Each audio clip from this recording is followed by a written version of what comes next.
Snoring problem यानी कि खर्राटे लेना हर एक व्यक्ति की जो है कमजोरी बन चुकी है, क्योंकि अगर आप खर्राटे लेते हैं तो आपके आसपास के सोने वाले व्यक्तियों को दिक्कत होती है। स्नोरिंग प्रॉब्लम यानी कि खर्राटे लेने वाले व्यक्तियों का जो ये एक ऊतक होता है इसमें, जो कि इसकी जो मांसपेशियां होती हैं नाक के अंदर की, वो बहुत ही ढीली होती हैं, जिसकी वजह से खर्राटे आते हैं सांस लेने में।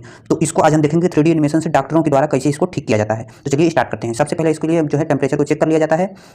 इसके बाद आपको एक एनेस्थीसिया का इंजेक्शन दे दिया जाता है। एनेस्थीसिया का इंजेक्शन देने के बाद आपकी उस नाक के आसपास की मांसपेशियां जो भी होती हैं बिल्कुल सुन्न हो जाती हैं, काम नहीं करती। फिर इसके बाद में उसको जूम इन करके मैग्नीफाइड ग्लासों के द्वारा देखा जाता है। फिर इसके बाद में उस ऊतक में जो है एक रिंग डाला जाता है, जो कि मांसपेशियां जहाँ की बिल्कुल लचीली होती हैं। फिर इसके बाद में आपका जो भी होता है प्रोसेस बिल्कुल कंप्लीट हो जाता है और आप खर्राटे लेना बंद कर देते हैं। तो वीडियो कैसी लगी? अगर पसंद है तो वीडियो को लाइक और चैनल को सब्सक्राइब जरूर करिए इसी तरह के 3D एनिमेशन वीडियो के लिए। तब तक के लिए बाय, मिलते हैं अगली वीडियो में।